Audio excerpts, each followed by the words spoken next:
great. Yeah. And anytime you're ready to get started, we'll get started. How's that? That's fine.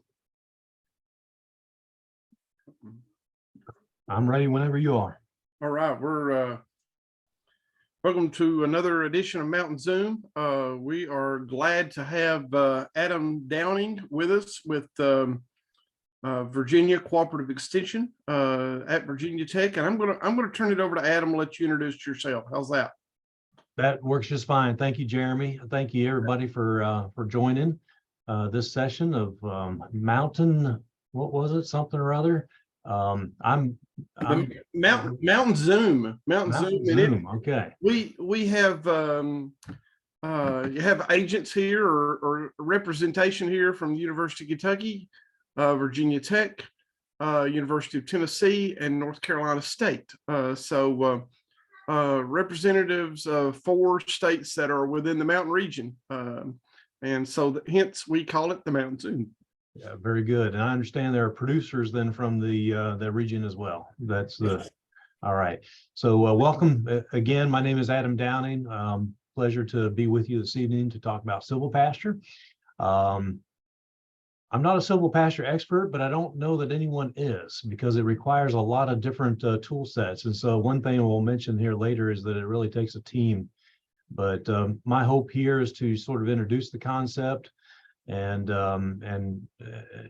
maybe give you places to go to get a little bit more if you're interested in it and looking at it for your situation.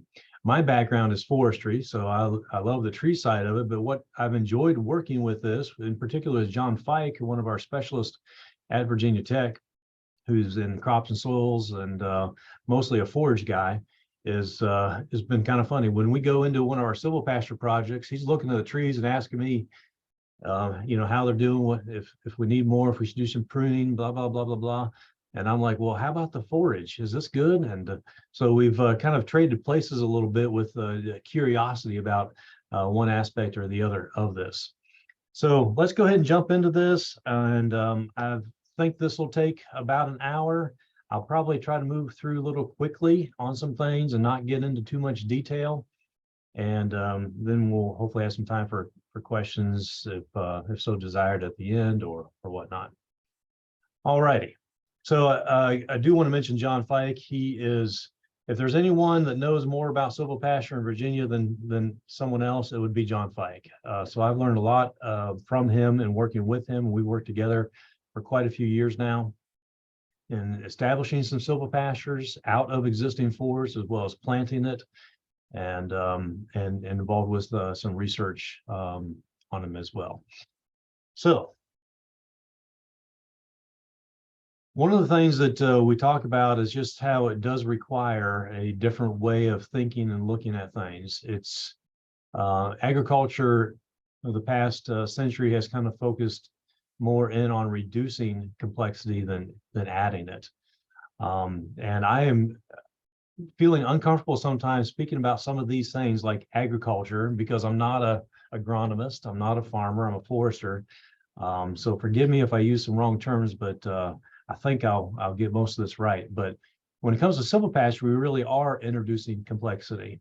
And so one thing to say straight off the top is that silvopasture is not for everybody. It doesn't make sense for all people or in all places. So this is no push in terms of everyone should be doing it. But we do think that there's some opportunity here for more people to be doing it than are. Silvopasture fits within the broader suite of practices we call agroforestry.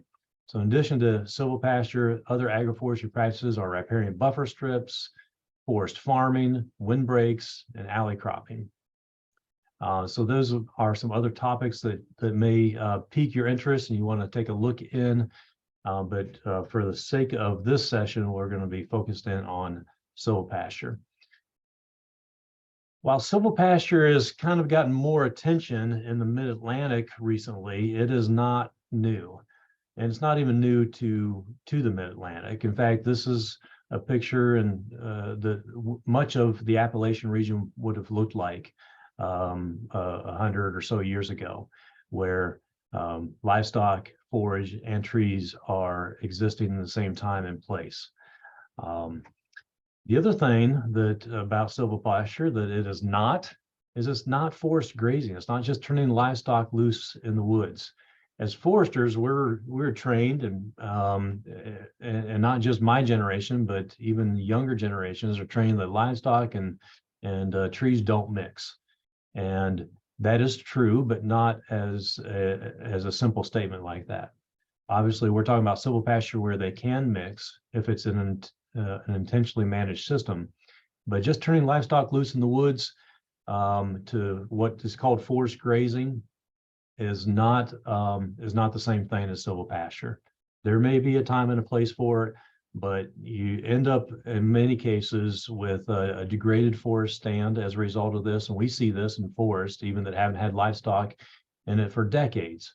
The trees still show the damage from compaction, namely from large livestock and even small livestock. It is also not one or two or just a handful of trees in a pasture. This is a typical picture that you see, we all see driving down the road and looking at cows in a field, and underneath that tree you see where there has been a tremendous concentration of livestock, denuding the soil of the plant, of the forages, and obviously then resulting in compaction. And I've also seen, you probably have too, where the trees are rubbed to the point where the bark is off, or they've been gnawed on from cattle that are bored and doing something. And so it's not that turning the livestock loose in the woods, and it's not a single tree or so in the system. And we also, a lot of people will drive by and see a field that's kind of reverting in the early stages of reverting to a forest, or has not been well maintained. And this is also not silvopasture. It needs to be more intentional for it to be silvopasture. And we'll get into those details, but a little bit more here on what silvopasture is. And it is an opportunity for some to look at a system that should be sustainable, is an intensive and integrated practice that integrates these three aspects, both the trees, the forage, and the livestock, and is utilizing those resources to come up with a more diverse set of economic opportunities and on a different time scale. Obviously, trees going to take longer. Your livestock, annual return on investment. Trees, no, longer. So there are several reasons why you might be interested in silvopasture. It can increase forage production. These are not necessarily it will, but it can also improve some nutrient value to the forages. I'll talk a little bit more about those with some of the research that Virginia Tech has done, and even older research that shows this. It can also improve animal performance. The big thing is cooling. Additional products, not only timber, but perhaps nuts, fruits. That obviously requires more work, but on some scales, it may make sense on some types of operations. Increased biodiversity. So there may be some advantage to some producers to be able to tell that story. Can increase the soil fertility, reduce the soil erosion, and improve stream quality, namely by not the livestock, cows in particular, needing to cool off. If they're already cool enough under trees, then they don't need to get in the stream. So the resources that we're managing in silvopasture are the light and the soil nutrients and the moisture, and then the returns of nutrients into the system, both from the trees, but also from the livestock. One of the moderators, I think there's someone waiting maybe to get in the room, but I'll let you guys do that if it's appropriate. All right, so let's talk about light. A lot of our forages, as I understand it, at least in Virginia, are C3 leaves.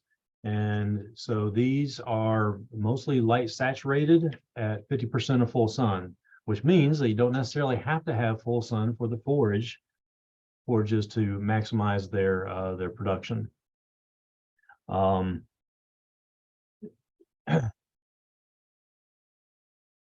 The leaf growth of forages can be and often is reduced under under less sunlight, but the forage quality can somewhat compensate for that.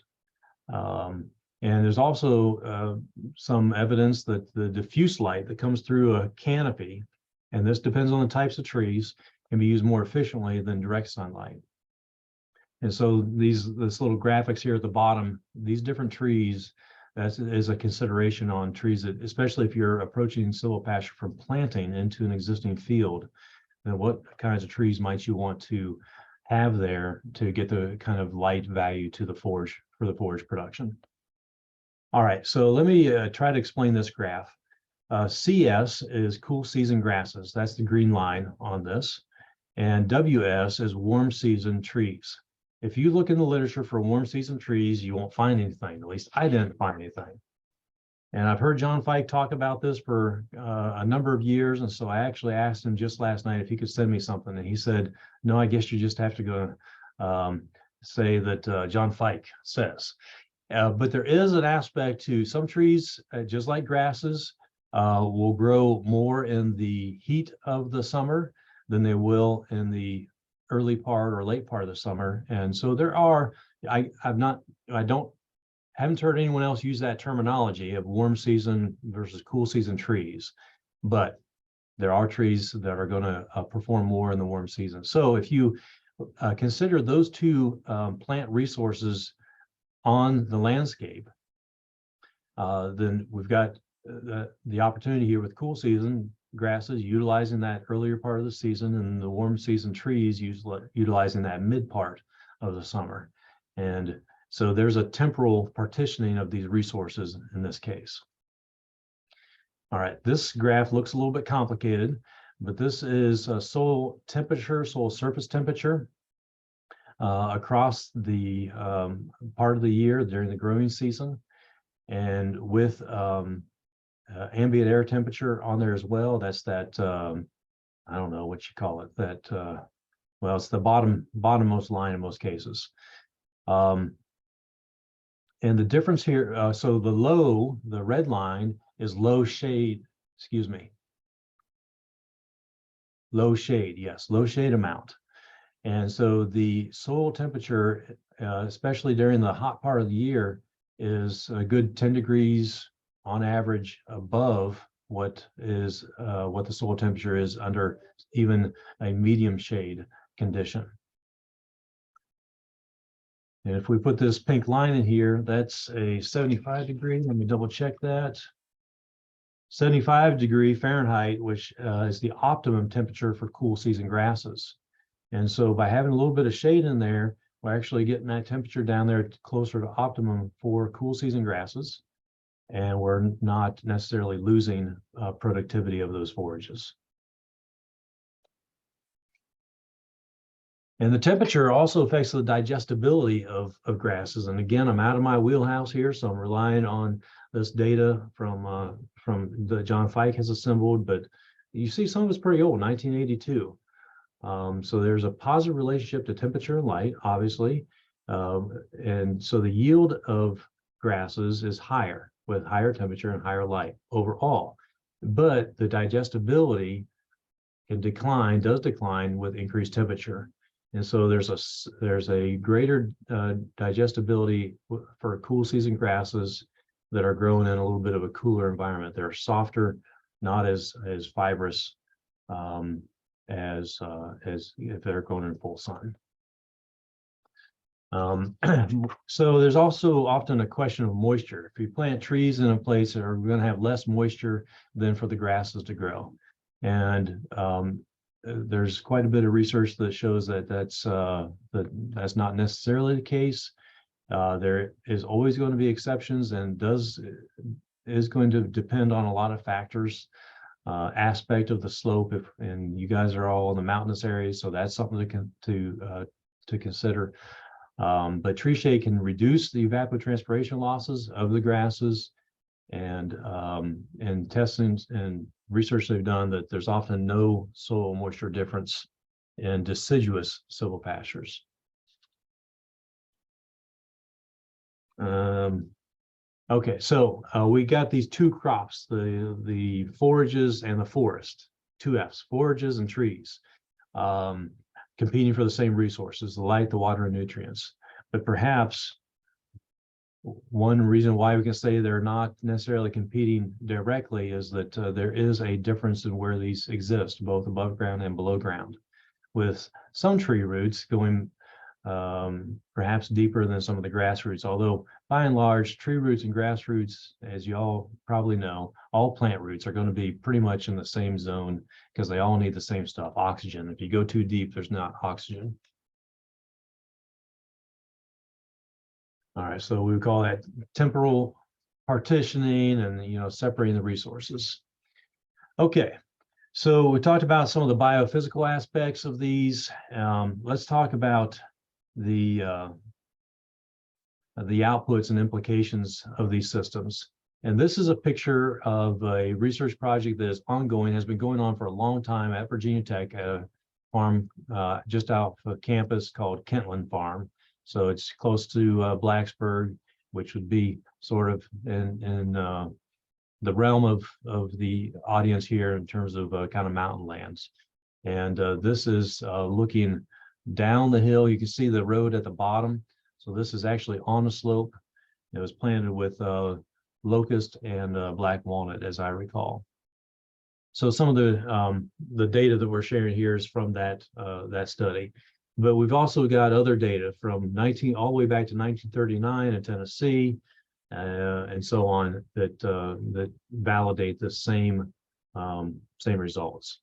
So with the low, medium, and high tree density and the pounds per acre of forage production, you can see that shift. And with medium tree density, you actually have the best forage production of even better than the low tree density. This is a picture of the same research plot there at Kentland Farm, looking up the slope. So let's talk about livestock production. How do livestock perform differently in silvopasture settings than out in the open? I think I might be missing this picture here.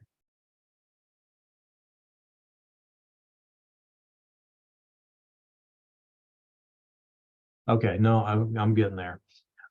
So the question would be then, if sometimes forages are not going to perform as well because they're in shade, and maybe the trees don't perform as well because they've got more competition because of the forages and the cattle to deal with, and if they were in a natural forest system, are the livestock going to suffer because there's not as much forage availability? So that's what this slide is about. Even if, and this is not always the case, please note, as these previous slides mentioned, even if all the relationships are negative competitive, in other words, there's less grass forage available, then silvopasture on a whole can still be more productive than open pasture. And here's why. It's called land equivalency ratio. That's that LER in that graph, that bright green. So on the left side of this graph, we have how is, if we have just pasture, 100% pasture, then we have 100% pasture. If we have 100% forest, then the trees are at 100%. So each one of those, if that's the only thing in that space, then they're performing at 100%. We go over to silvopasture, we look at forage, we got a little bit less of that. That would be an example of a negative competitive advantage, negative competition. If we got cattle in that system, they're not performing as well on a per unit basis, perhaps, or we can't have as many cattle there. The trees we don't have as many trees in that system as we would in a natural forest.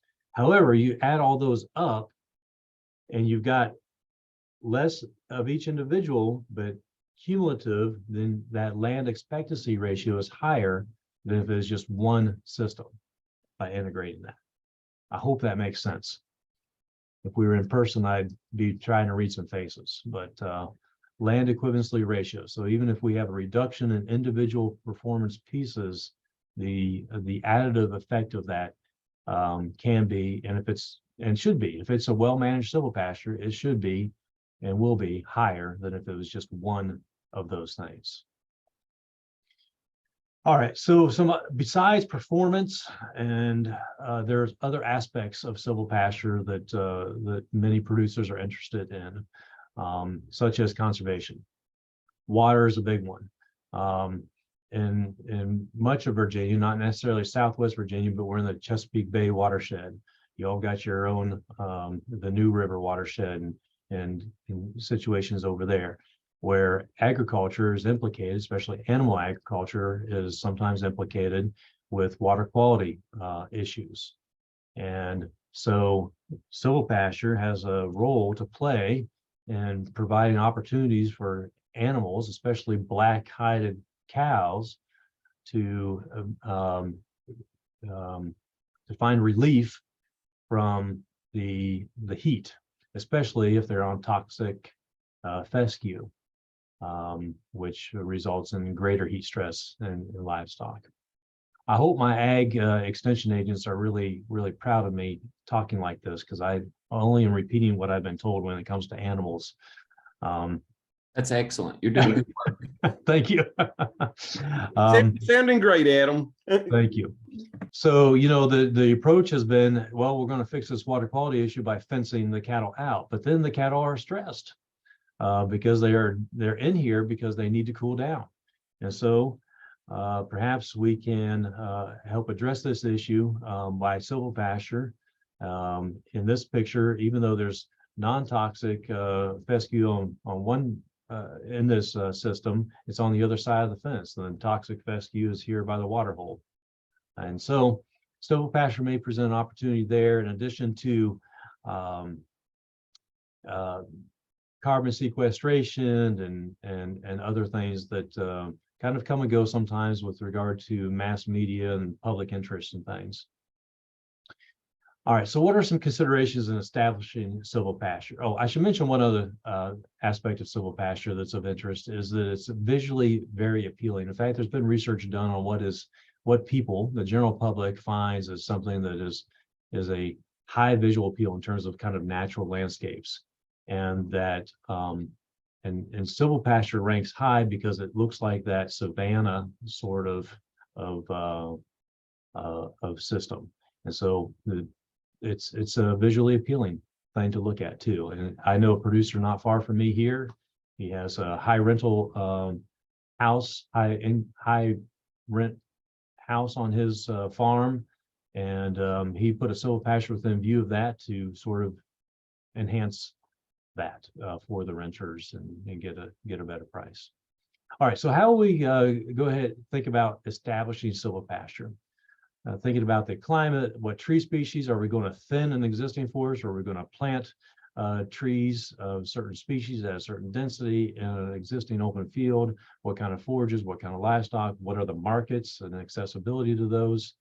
And a big one, the producer ability to manage the system. And of course, there's always social and economic considerations too. In terms of species, there's a big project going on nationwide to come up with a book that is very comprehensive on agroforestry species, to include silvopasture, that will give all the pros and cons of a lot of different species, many of which are applicable to the region that we're talking about today. But I tend to think towards pines and some of our native hardwood trees, but fir trees have been used, especially for smaller livestock situations, nut trees. And again, that would be a potential other income source. And yellow poplar is one of my favorites. It's a fast growing, has moderate shade, pretty solid place in the marketplace in terms of lumber value, timber value. Oaks have a heavy leaf and high shade. So these are some things that you want to think about, but it's not just picking the tree that has the best properties. It's got to fit your site. and your other interests. So, and then there's a lot of different ways to put them in there. You can plant them in rows. You can, it might be an orchard. You can plant them in groups. We tend to think about rows to get that shade distributed across the field, but it doesn't necessarily have to be that way. Some trees are actually have a forage value too to livestock. Locust being a big one, and this particular one, millwood honey locust, is one at the Virginia Tech project in Kentland Farm, and it has a higher sugar content. It's a type of honey locust. All honey locust has a sweet substance in the pods, and so that can be a really great addition to the system. But until those trees get big enough, then there's also that consideration of how to protect those until they do get big enough. And we've done some work with protection. We've seen different things that producers have done. These stakes with tubes, when they're brand new trees, those don't work when it comes to large livestock. It might work with some other ones. We found that basic tomato cage that has some sturdy staking works pretty well. The picture you see on the left is temporary electric fencing that can be moved, kind of in a rotational system. And there's a variety of ways. So we have one producer that, in addition to kind of protecting individual rows, actually in some situations protects sort of a group of trees that has maybe 3 rows in it, and just walls that off, or even putting a like in this case where the animals can reach under and get that forage and sort of do some vegetation management for you, but not necessarily get straight to that tree, although that tree is large enough to probably handle anything. So let's talk a little bit more about implementing. This is actually one that I've struggled a lot with mentally and thinking about how to do this, because from a forestry perspective, we're thinking about rotations of forests that are maybe 80 to 100 years long, and what's in forest is going to continue to be in forest. But when it comes to silvopasture, you may be actually trying to sustain that silvopasture not in a particular place on the farm, but somewhere on the farm. For example, let's take a look at this picture at the top. These were this silvopasture was established from a existing hardwood stand, so it was thinned. The next tree side of this management would be to harvest those trees when they are mature, financially mature, and which would mean that this then becomes a pasture, not a silvopasture, unless you go in now and start planting trees, but then that gets complicated. And so the easiest way for me to think about how to sustain a silvopasture would be go ahead and let that become an open pasture, and be at the same time developing a new silvopasture elsewhere on the farm. That may not work if your farm is not large enough to kind of to move that around, but that does take some long-term planning, because trees don't get big very fast. They need a few years. The picture on the bottom is also the thinned pine plantation, but this could easily be also one that was planted and the trees are now grown up. So that kind of summarizes the 2 major ways to approach establishing a silvopasture, either by planting or by thinning. And there are pros and cons to each. Let's see the top of this slide. I can't remember. There we go. So on the left-hand side, we've got planted pine. On the right-hand side, we have hardwood. The top of this little chart is the planted stuff. The bottom is the thin. So the pros of both pine and hardwood in a planted system is that you have control over the species and the spacing, and that's a big deal. So you can get equipment in there. So that's a real value. And in our case, and maybe in your case too, there is financial incentives available, cost share monies from the Natural Resources Conservation Service to establish silvopasture in existing pasture settings. And then you're increasing the environmental benefits of that. The cons is the time that it takes to get to that shade, and how are you going to protect those trees, especially from certain types of livestock, until they get large enough. Now, on the bottom part of the chart here, we talk about thinning, and so let's talk about the pros and cons of thinning both pine and hardwood. Well, you get a immediate income from that thinning. If it's a valuable enough stand. If it's not, then it might be a break-even sort of situation where you at least get the thinning done, but isn't necessarily a cost. And you can then also increase that the residual trees, the growth rate of those. One, they have more growing space, more resources available to them, but also when you introduce livestock, then you're actually increasing probably the fertility of that site as well. The downsides of thinning, and they are significant, I've got personal experience with this, is the residual damage that is often caused from the logging operation to the trees that were left behind. What are you going to do with the rubbish that is left there and the stumps? You can leave the stumps, but you might not want to. That's a decision to be made, but you probably do need to do some rubbish cleanup, because a logging job doesn't necessarily leave a clean site. And then you got to prepare that seedbed for the forages to be sown and established. And technically, we're probably reducing the environmental benefits here. There's not as much carbon standing on that site as there was when it was a full forest. And the habitat, even though there is habitat, is not as diverse a habitat and high quality habitat for wildlife and so on. You also run the risk of wind throw, both in hardwood and pines, but probably more in pines. The big risk in thinning hardwoods is that depending on species and how hard it's thinned, you can actually reduce the value of those trees, because it is a shock to their system, have all that extra sunlight.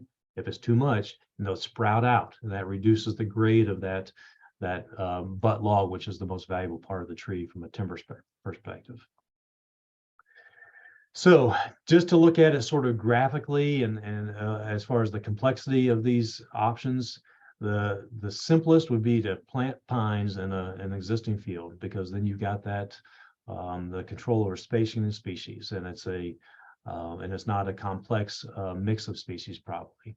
The most complex is thinning hardwoods, and yet that seems to be, at least here, what most producers are interested in, because that's what they have on their farm is existing hardwood forest that they probably haven't done much with in terms of management, and now it looks like they might be able to utilize it with their livestock operation. It can be done, but it's a lot more difficult to get to. If we're planting trees, then things we need to plan for is controlling that existing vegetation, especially fescue. Fescue is very competitive with trees until those trees get established. So controlling that either chemically with spot sprays, or spraying strips, or mechanically with scalping, or mowing really doesn't. Mowing is not enough to begin with, but it can help with the first few years until those trees get up above what the grass and weeds would be. Protecting those trees from livestock, and also probably protecting them from deer. If they're hardwoods, they're very likely need protection from deer, and so that can increase the cost. This is what a scalper looks like.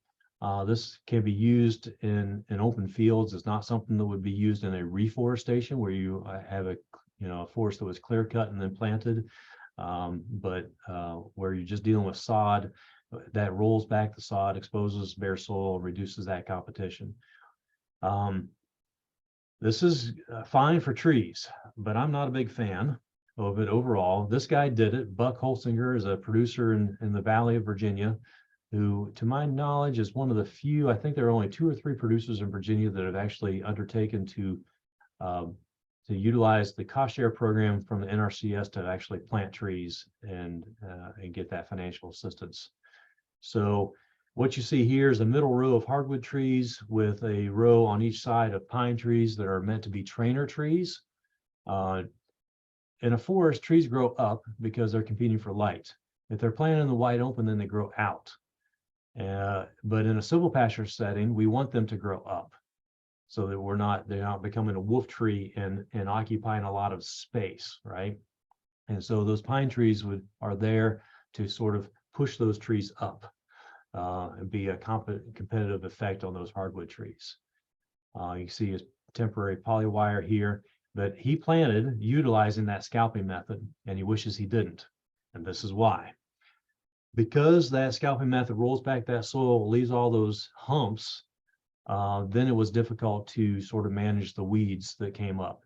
And the bare soil that was exposed resulted in a lot of weeds, especially thistle, which Buck says actually he's not so sure that was necessarily a bad thing. Most farmers don't like thistle for fair reasons, but he thinks that they may have actually helped protect the trees until they got up and going out of reach of the deer.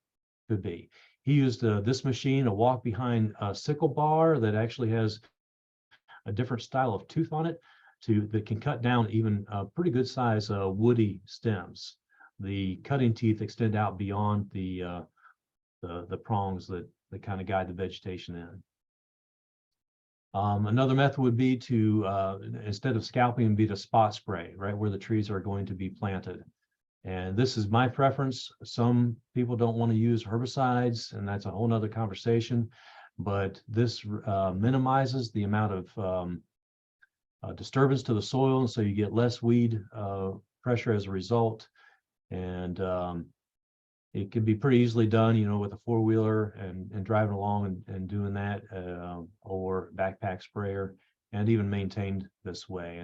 And again, here you see hardwood trees planted with pines on each side. And this is at another Virginia Tech property not too far from campus at Catawba Farms. Back to Buck Holsinger, the producer in the valley that undertook this. This is his drawing that he came up with on how to get enough trees in there to where NRCS would approve it. And so he's got these kind of arms of trees extending into the pasture from the edge.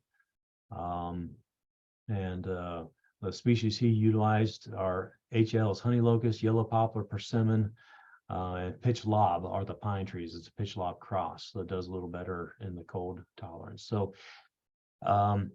thinking about trees, if you're planting, again, think about the species, the type of canopy, the suitability for the soils that you've got and area you are, and maybe utilize that idea of a trainer tree, maybe not.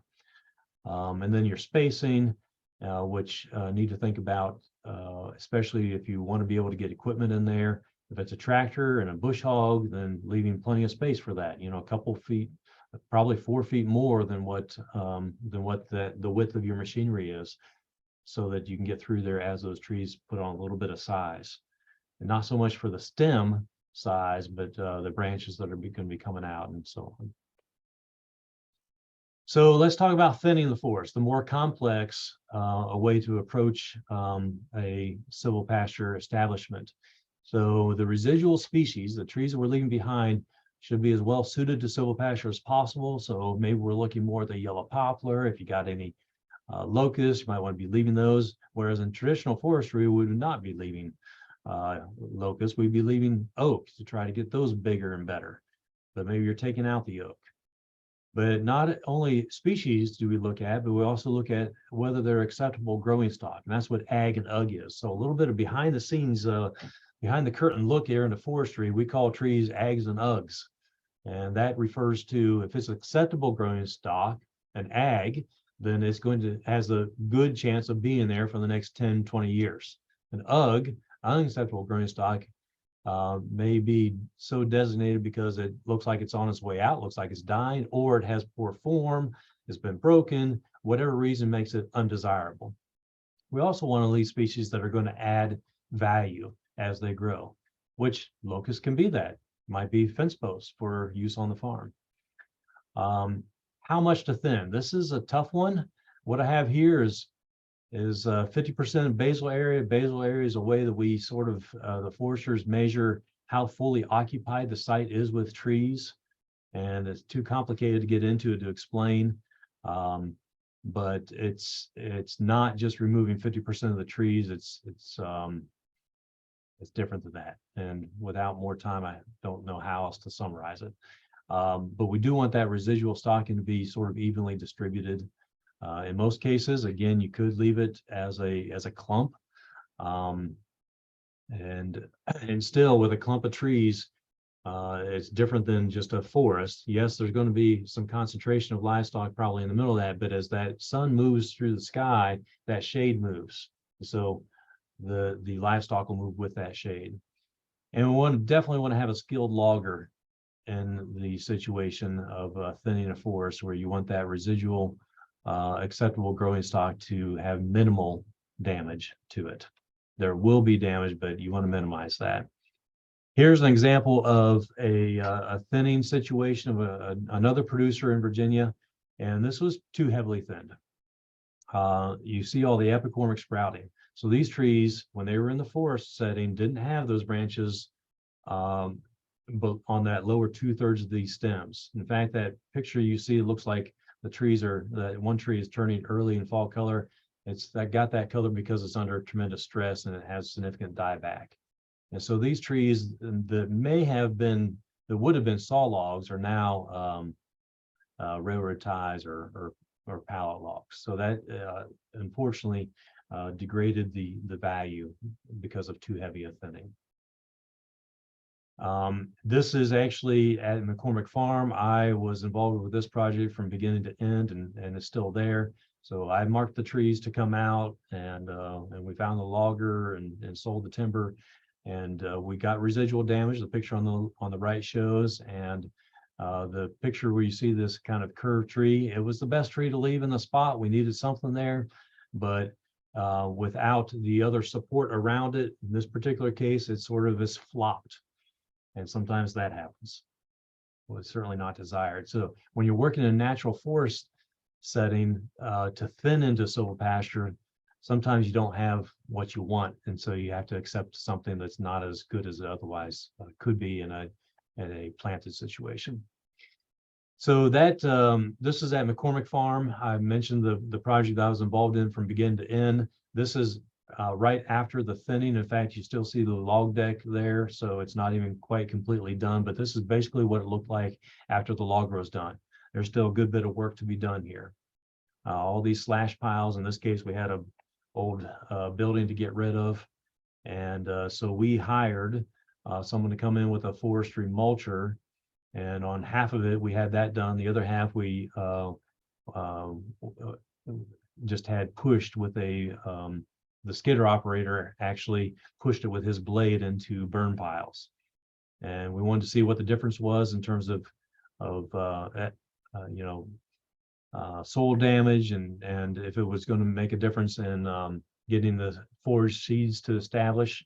And it turned out not to make much of a difference, which surprised me. I thought the mulched situation would be much better because of leaving that organic matter dispersed across the site, but both worked okay. So we did some burning piles there that actually resulted in some additional damage to a few trees that were too close to that amount of heat. But that was the fun part right there, getting to burn the building. And this is, we had a late season sowing. It was pretty doggone close to Thanksgiving, but it worked out that year. So here's the forages starting to come up. It was a mix of bluegrass, some clovers, and I'd have to get the list to go any further. So there they are, the three pictures sort of as a sequence, the bottom picture being a couple years after establishment of the forages. So we're pretty happy with it.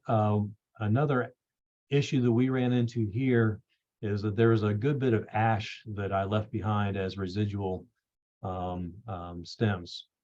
Ash is a good tree from a silvicultural standpoint. Unfortunately, with the emerald ash borer, I thought we'd have a few more years of it, but it came right through, and so we had to take out all the ash, which resulted in a understock stand. So we've since planted trees into here, individually protected them, and explored what was most effective and cost effective in protecting individual trees in a setting like this.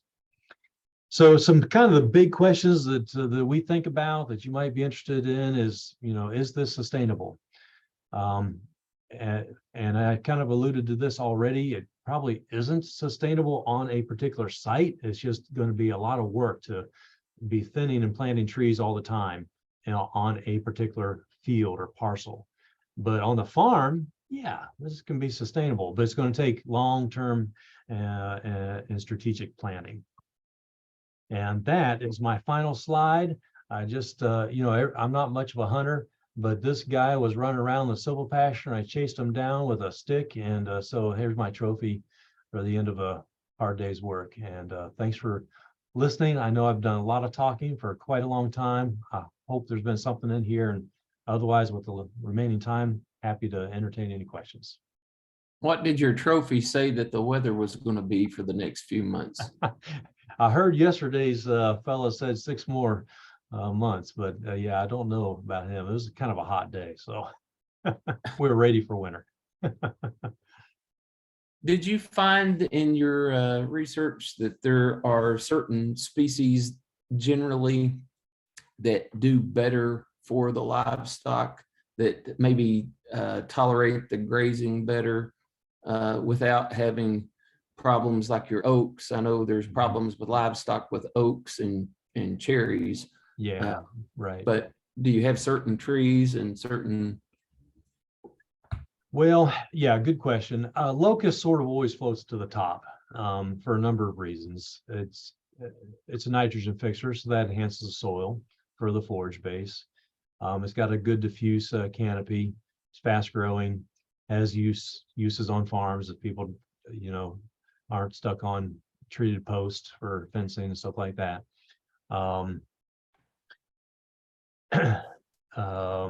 Some of the other species that we kind of that I sort of lean to, yellow poplar. Actually, on this property, we got Kentucky coffee tree, and that has been good. And surprisingly, they've the livestock sort of browse on that some too, even though there's some would say there's some toxicity to it. But even with cherry, we do have cherry in the stand, but if there's, from my understanding, from what I've heard others that know more about animal livestock, unless, they might sample it, but if they got something better, they're probably going to go for the better and not hurt themselves. When a cherry branch falls and wilts and there's nothing else for the animal to play with, eat, whatever, then that's when I guess more likely the problems are going to be. But so we do have some oak in the stand, locust, pine. I do like pine. In your mountain regions, the white pine is a heavier shade, but we do have a guy down the road that has done some work with white pine on his farm in a silvopasture kind of situation. It's not quite what I would call good silvopasture, but our southern yellow pines are great. I don't know how well they'd perform most of that mountain area. I don't think so. So has the approach to this been mostly because of the improvements that it makes to the grazing, or has any thought been given to the logging potential after the fact, like when those trees reach harvest age? You hit the nail on the head with that first part. It's mostly an animal welfare sort of angle from the producer side of things. Is the black-hided animals are hot, and the toxic fescue is a real challenge. And so providing some relief to that is different ways to do that. I mean, people buy shade and move it around, right?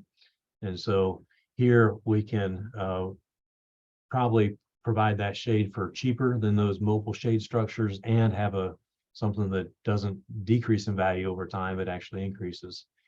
From a logging side, I'm kind of curious. We haven't got there yet.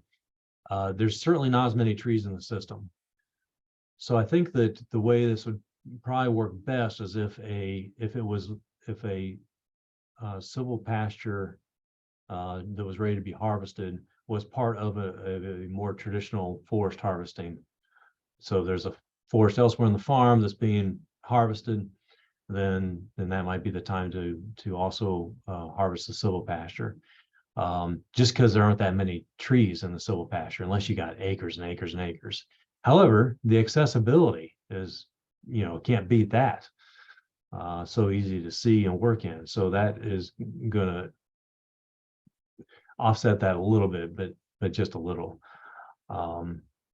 And yeah, so the markets, I mean, locust, you know, if you're growing locust, there's no market for that commercially. That's going to be either on the farm or you know, marketing to other you know, sort of doing your own cutting and marketing. Not a great specific answer, but that's about the best I can offer.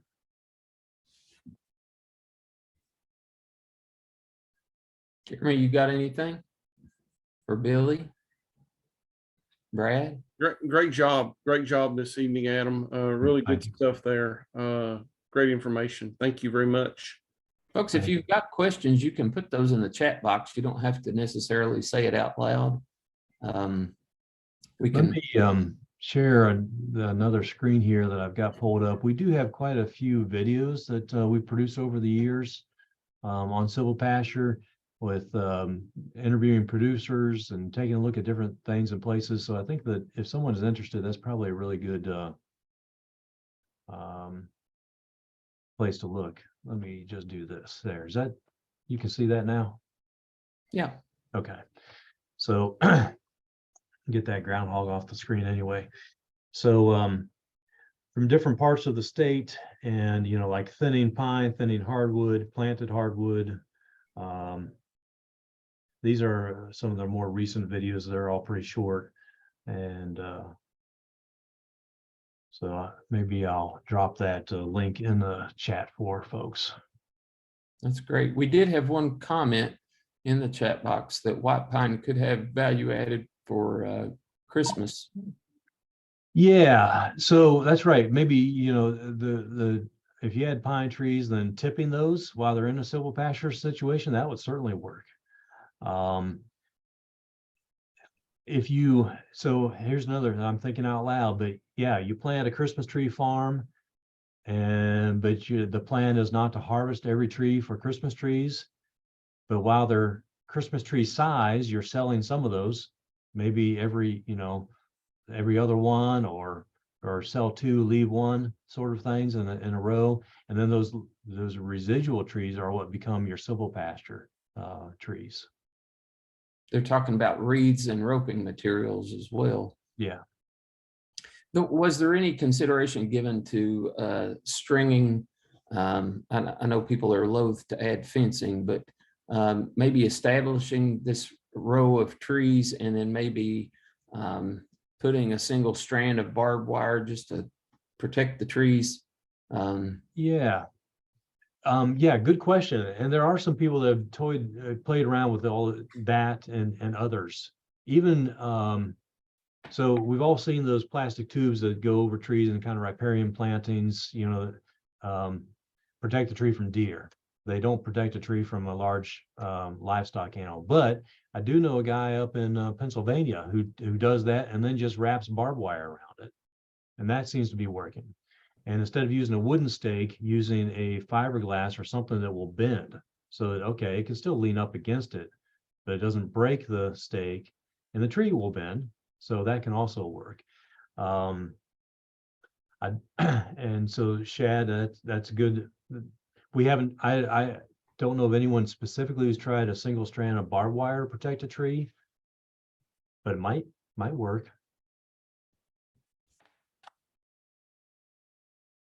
Billy, you got anything? Thank you for that, Adam. I thought that was just super interesting and really great information, especially talking about shading and livestock and what that looks like, as we really pushing for some rotational grazing systems. And the water's pretty easy, but yet oftentimes we see they lack the capacity to have shade out there. You know, there's mobile units that people put up, but those are kind of clunky, and on hillsides and places that aren't flat, they're not really great. We've seen images where they've been blown away.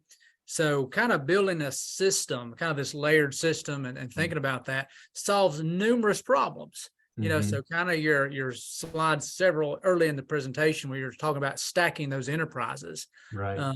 While you're meeting some of those nutritional requirements for livestock, you're growing timber, but also you're addressing some ethical questions and production for comfort, Right. some shade and things like that, which was really important and kind of the hardest piece of the puzzle Yeah. for people that are really interested in, I find, in implementing a rotational grazing Yeah. program is like cattle comfort, livestock comfort, and a little shade goes a long way.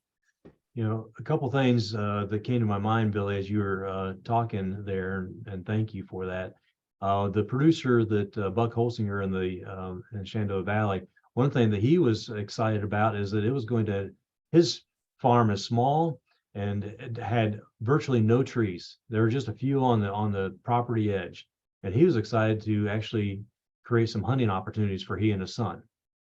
And they've got it now, I mean, these trees are big enough that they got real habitat in some areas. And another mental picture that came to mind, someone showed me a picture. This is from a producer, showed me a picture that he took from the road somewhere of a field with livestock in it, cows, black cows. They had a shade structure out there and they had a tree. Guess where the livestock were? Yep. Under the tree. So even the shade quality is better, that evapotranspiration is cooler. We all know that. You walk, the shade from a building is not the same as the shade from a tree. You can feel it, and they can too. That's interesting. I love that picture. I need to find that. I think I've got it somewhere. That should go in your presentation. Definitely Yeah, should. it should. And to talk about that, talk about, Yeah.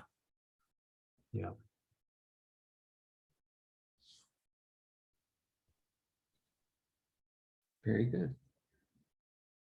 Well, folks are welcome to reach out to me. We do also have a pretty good, I think, website on our extension page on Silvopasture at let's see, it is under agriculture and Silvopasture, and we have a number of resources, publications, peer review publications, popular press, trade magazine kind of articles as well. The videos I showed you, you can get to them from here, and there's some additional ones here.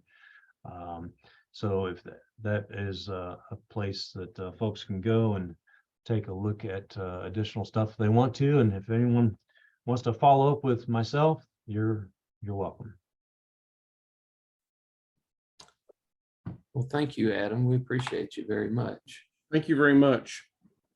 Well, Yes, thanks. thank you. It's first opportunity I've had to present with folks from these multiple states. So thanks for the opportunity. Yeah, you've gone national now. You're not just up in Northwest Virginia. All right. Well, Jeremy, you want to take us home? Hey, I can. Adam, thanks for coming out this evening. We really appreciate it.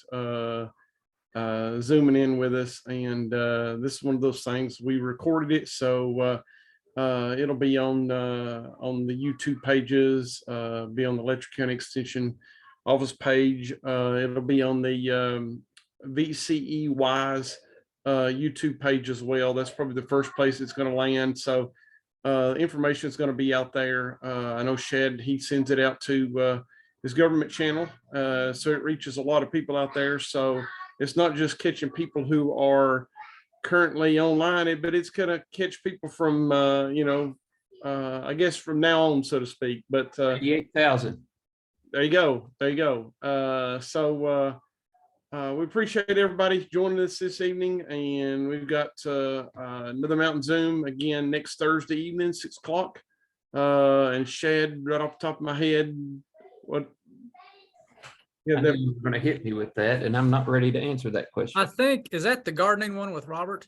You're We right, did it is. Gardening with Robert Thursday. And then I meant to send you all out a link, and for everyone, Dr. Bates, we're going to have a joint meeting on Tuesday for those that are interested in forage production. So kind of we have an extra one on Tuesday at 6 o'clock for those that want to join into that. Okay. We'll get that link from Billy and get it out to all of our people, that sort of thing. That way you'll have that. But once again, thank you for joining us for the Mountain Zoom. Adam, thank you. And we'll see everybody next week. Thank you much. Have a good night. You too.